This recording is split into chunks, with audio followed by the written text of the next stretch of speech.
ఇవాళ ఓడిపోతాడు యాత్ర చేస్తాడు ఇంట్లో కూర్చుంటాడు ఆయన లెక్క రాయించుకొని మేధాతను చూపెట్టుకుంటాడు.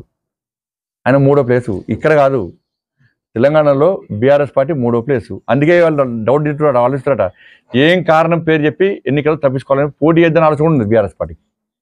పార్లమెంట్ ఎన్నికల్లో ఒక్కరు కూడా గెలిచే అవకాశాలు లేవు, అన్నిటిలో మూడో స్థానం వస్తున్నది.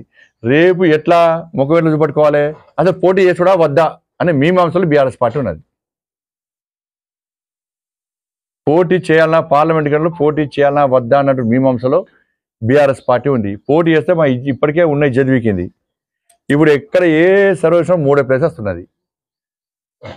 కాబట్టి మా పరిస్థితి ఏంది అనే ఆలోచనలో బీఆర్ఎస్ పార్టీ ఆధినాయకత్వం ఉంది. అందుకే కేసీఆర్ అనే వ్యక్తి బయటకు వస్తలేడు, నిన్న బయటకు వచ్చింది. ప్రభుత్వము, నరేంద్ర మోడీ ప్రభుత్వము ఇచ్చిన నిధులు, మేము చేసిన అభివృద్ధి, మేము తీసుకొచ్చిన నిధులు, ఇలా దేశవ్యాప్తంగా ఉన్నటువంటి పరిస్థితులు, నరేంద్ర మోడీ గారి ప్రభుత్వము ఎన్నికల ముందు ఇచ్చిన హామీలను ఏ విధంగా నెరవేర్చుకున్నదో దేశవ్యాప్తంగా ప్రజలు చూస్తున్నారు.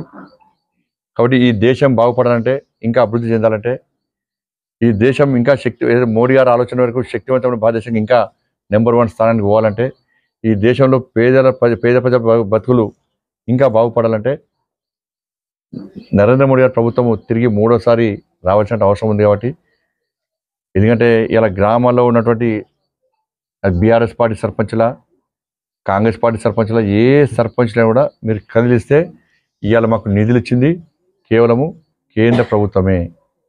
ఆ నిధులను దారి మళ్ళించి మమ్మల్ని అప్పుల పాలు చేసింది బీఆర్ఎస్ పార్టీ ప్రభుత్వం అని చెప్పించి అలా చర్చ జరుగుతూ ఉన్నది ఇవాళ. కాబట్టి గ్రామాల నిధులు ఇవాళ